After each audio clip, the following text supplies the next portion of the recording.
et restez ferme sur votre mensonge que vous avez commencé avec dès le début. Le mensonge qui est je suis célibataire sans enfant. Vous expliquez clairement, je ne vois pas la raison pour laquelle on va vous refuser le visa parce que vous avez ajouté votre mari. Comment se fait d'avoir un petit que vous partez vous inscrire, vous avez les enfants, mais vous mettez que vous n'avez pas les enfants? Comment se fait-il?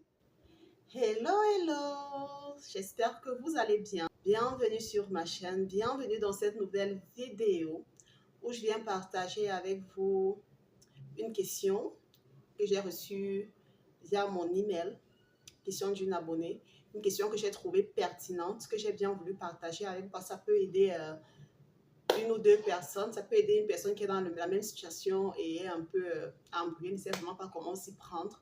Donc j'ai pensé bien de venir partager ça ici avec vous, question de vous informer un tout petit peu du peu que je connais. Et ensuite que je vais me présenter, pour ceux-là qui ne me connaissent pas, je m'appelle Aurèle, je vis aux États-Unis, maman de 3 magnifiques enfants. Sur cette chaîne, je partage ma vie aux États-Unis, mon expérience concernant la diviloterie proprement dite.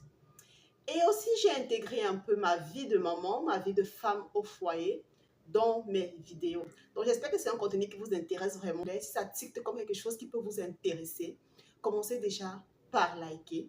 Et si vous passez sur la chaîne pour la première fois, n'hésitez surtout pas de vous abonner et d'activer la cloche de notification pour être informé à chaque fois que je mettrai en ligne un nouveau contenu. Alors, voici la question. J'ai eu à participer à la dévéloterie 2025. Et par la grâce de Dieu, j'ai été sélectionnée. Mais seulement, j'ai un réel souci. Lorsque je participais à la dévéloterie 2025, j'ai participé en tant que célibataire sans enfant. Alors qu'en réalité, j'ai des enfants. C'est vrai, à l'époque, lorsque je jouais à la dévéloterie, j'étais mariée, mais juste coutumièrement. Actuellement, avant que les résultats de la dévéloterie ne sortent, j'ai officialisé notre union à la mairie. Et présentement, je suis un peu agacée, je ne sais pas quoi faire. Je ne sais pas si est-ce que j'ajoute mon mari en remplissant ma DS 260, ça va me causer un préjudice. Je ne sais pas quoi faire. Madame, est-ce que vous pouvez m'aider? Voilà le conseil que je vous donne et voilà le conseil que je lui ai donné. Je lui ai répondu via son email 7, mais j'ai trouvé cette question vraiment pertinente. Donc vraiment, partagez la vidéo du mieux que vous pouvez afin que ça puisse aider une ou deux personnes autour de vous. Tu as participé à la dévéloterie célibataire sans enfant et actuellement tu as été sélectionné et tu t'es marié avant que les résultats de la dévéloterie ne sortent. Ce que je te conseille de faire, ce que tu dois faire, c'est d'ajouter ton mari lors du remplissage de ta DS 260. Tout simplement parce que tu n'étais pas marié après que les résultats de la dévéloterie soient sortis. Lorsque tu pars t'inscrire à la dévéloterie, ta vie ne se coupe pas. Tu continues à vivre, tu peux concevoir, tu peux avoir un diplôme plus élevé, tu peux changer de boulot, tu peux te marier. Plein de bonnes choses peuvent t'arriver comme de mauvaises choses peuvent t'arriver pendant l'attente des résultats de la dévéloterie. Donc, il est inadmissible que tu remplisses ta DS 160 en ayant peur d'ajouter ton conjoint. La date de mariage montre que vous êtes marié avant que les résultats ne sortent. Je vous dis souvent que si vous vous mariez après les résultats parce que vous voulez ajouter votre mari, c'est un gros risque. Mais si vous avez des preuves solides, c'est un gros risque. Parce que la plupart du temps, on se rend compte que les gens se marient après sélection parce qu'ils ont envie de partir avec leur conjoint. Et les Américains n'aiment pas ça. Ils veulent que vous vous mariez sur de vraies bases, sur des bases d'amour, sur des bases vraiment solides, pas parce que vous voulez faire partie l'un ou l'autre. Donc, les Américains n'aiment pas ça. Ce sont les motifs de refus de visa. Tu vas remplir ta DS 260, tu vas rajouter ton mari, mais ne fais pas l'erreur de rajouter ton enfant. Tu as dit dès le départ que tu es célibataire sans enfant. Donc, tu vas continuer à jouer avec ton mari uniquement. Du moins, tu vas ajouter ton mari et continuer avec uniquement ton mari dans la suite de ta procédure. On ne veut pas voir un enfant défiler là. On ne veut pas voir l'image, même le flair d'un enfant. Rassure-toi, ton visa sera refusé.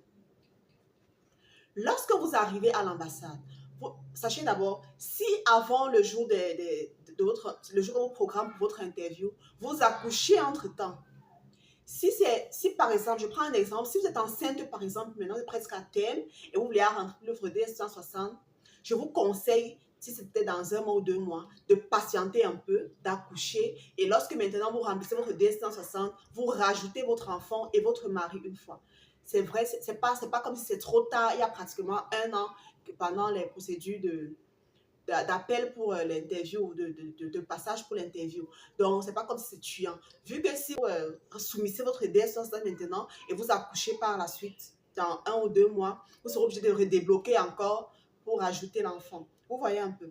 Parce que tant qu'on ne vous a pas donné on ne vous a pas envoyé votre deuxième lettre pour vous dire que vous allez passer à votre interview tel jour, vous pouvez encore débloquer votre DS comme vous voulez. Mais sachez chaque fois que vous allez débloquer votre DS, ça va faire en sorte que votre procédure dure un peu plus. Parce que si votre procédure, peut-être vous appelez demain, quand vous débloquez, vous allez rentrer encore loin en arrière. C'est pas que vous comprenez ce que ça rien de dire. Donc voilà. Comme je disais tantôt, si vous êtes dans la procédure, par exemple, d'attente d'un enfant, vous patientez, vous accouchez et vous ajoutez votre enfant et votre mari une fois. Mais ne faites pas l'erreur d'ajouter les enfants qui ont été accouchés avant que vous ne participez à la DV loterie. Maintenant, si jamais, pendant la procédure, vous accouchez à l'approche ou bien un peu tard de la période qu'on vous programme pour le passage de votre entretien de visa, vous allez déclarer tout simplement votre enfant le jour de l'interview. Vous allez déclarer l'enfant que vous avez accouché le jour de l'interview. Vous n'avez pas besoin de débloquer encore votre DS160 si ça a déjà traîné. Ou par exemple, vous êtes en début de grossesse, vous n'allez pas attendre que vous accouchez peut-être dans 6 mois, dans 7 mois, dans 8 mois avant non. Vous continuez tout simplement avec votre mari, vous achetez votre mari, vous appliquez, vous envoyez votre DS160, vous remplissez, vous soumettez votre DS160. Vous attendez, quand vous irez maintenant à l'entretien, le jour de l'entretien, vous allez déclarer cet enfant qui est né là. Donc, voilà. Et aussi, si vous êtes des personnes un peu mûres, si vous, la femme, votre mari, vous êtes un peu mûr, genre quand on vous voit, on dit, bon, sûrement, celle-ci peut déjà avoir un enfant. Faudrait pas que vous arrivez à l'ambassade, on vous pose des questions, on vous malaxe n'importe comment, on vous pose des questions. Soyez confiant et restez ferme sur votre mensonge que vous avez commencé avec dès le début. Le mensonge qui est je suis célibataire sans enfant. Comment se fait-il que vous partez d'abord, vous avez les enfants, vous êtes conscient que j'ai 5 enfants, mais vous partez, je ne vous mettez pas vos enfants. Vous êtes célibataire, c'est vrai, mais vous pouvez jouer célibataire avec vos enfants. Vous êtes marié peut-être coutumièrement, mais vous avez des enfants. Vous mettez, je suis célibataire, mais j'ai les enfants. Pourquoi vous faites ça? Voilà, ça vous coince. Maintenant, vous voulez venir être tracassé, vous réfléchissez, vous ne savez pas comment faire et tout. Donc, voilà.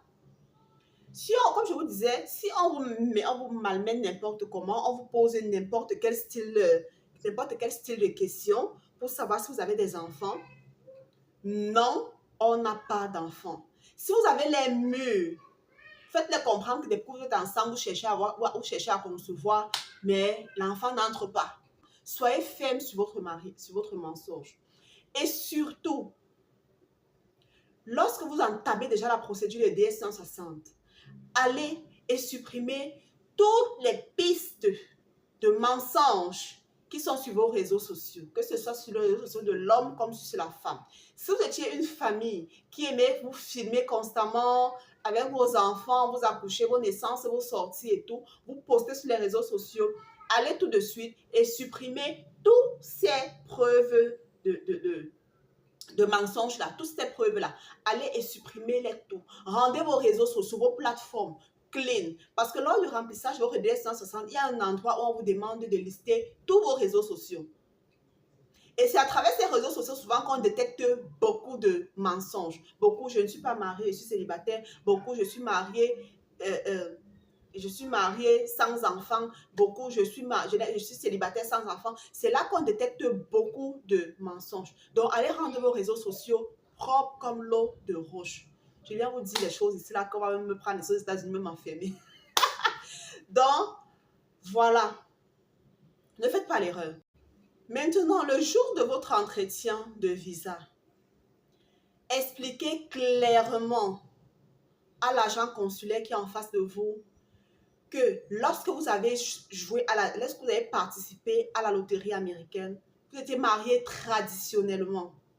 C'est la raison pour laquelle vous avez mis célibataire, parce que le mariage traditionnel n'est pas reconnu par l'État.